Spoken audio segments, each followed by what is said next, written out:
Namaskar. Decoding Indian ways of eating.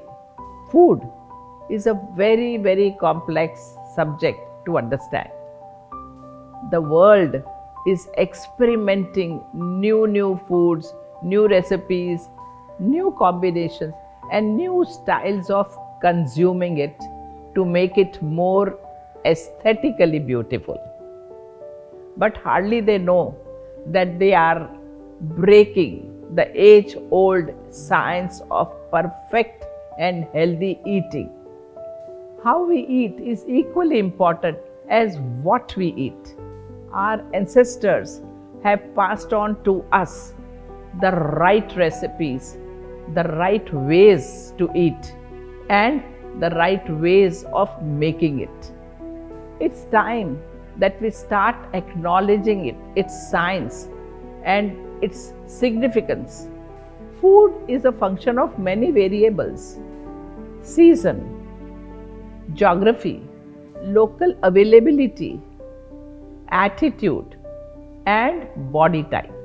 But we hardly pay attention to the medium and the ways in which we consume it. And this is our topic of focus today: right medium of food consumption. That too, Indian ways. Number 1, eating with hands. In this aesthetically driven modern world, some consider eating food with hands to be unhygienic and unpleasant. They consider eating with spoon and other gadgets is more comfortable. They are used to that and they would like to do that. According to Ayurvedic tradition, eating food should involve all senses. The touch of food to your fingers and the feeling of its texture can really trigger the nerve endings of your fingers, which are connected to your digestion. These nerve stimulations are known to activate and stimulate your digestive juices. Also, according to Ayurveda, these 5 fingers represent 5 constituents of food. Thumb represents fire, Agni. Forefinger, air, Vayu. Middle finger, Akash, ether. Ring finger, earth, Prithvi. And little finger represents water, Jala. Holding food with all the 5 fingers is like a good mudra. It symbolizes the union of all elements, which are essential for the normal functioning of our body. So don't be embarrassed by eating food with your hands. Show to the world the right way of eating, the Indian way. Number 2, sitting on the floor. In India, sitting on the floor and eating together is a family activity.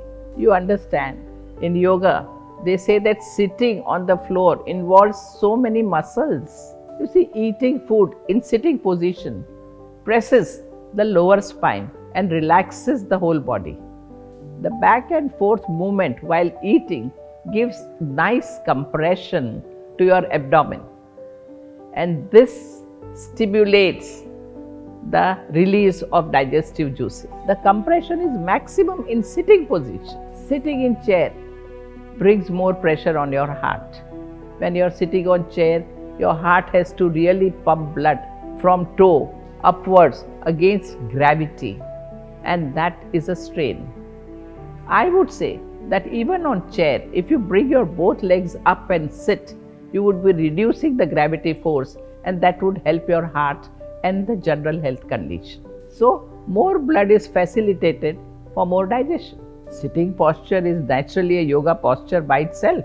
It has a calming effect on your mind. When the individual sits on the floor, the nervous system also performs better, and the transmission of signals happens very easily, very effectively. As a result, sitting on the floor and eating has a huge weight reduction advantage. So, sit and enjoy your meals.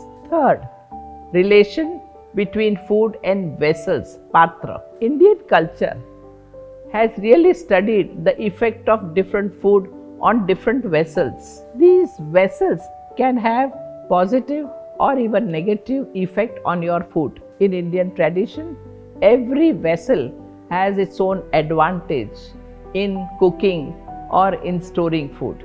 Copper has a strong intoxication property over water.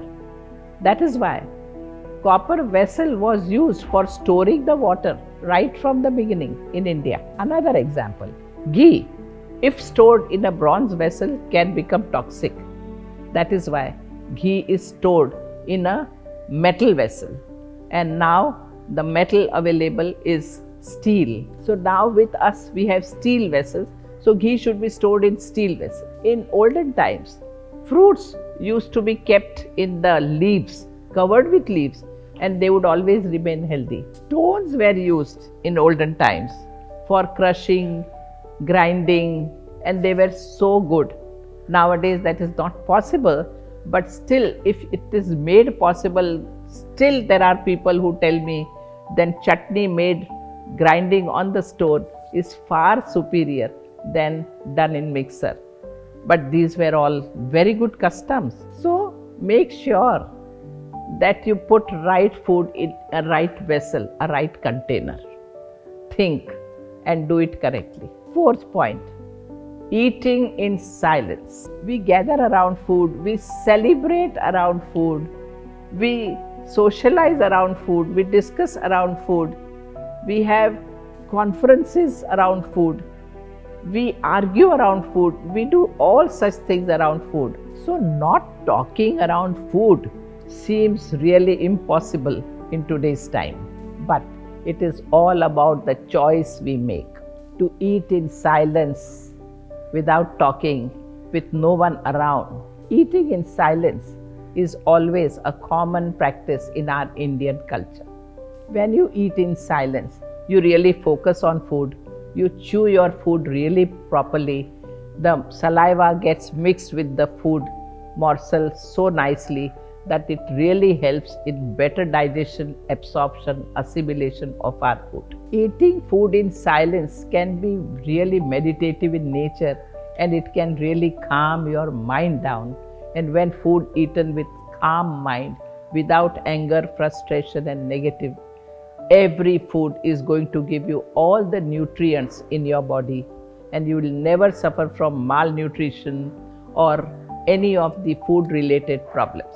Our mind and body are strongly connected. This is the reason why your mouth waters when you are thinking about your favorite food. Mind stimulates the secretion, and so similar phenomenon occurs when you are eating in silence. You become mindful of the flavor, of the texture, and this stimulates the secretion and helps in better digestion. When you eat in silence, what happens?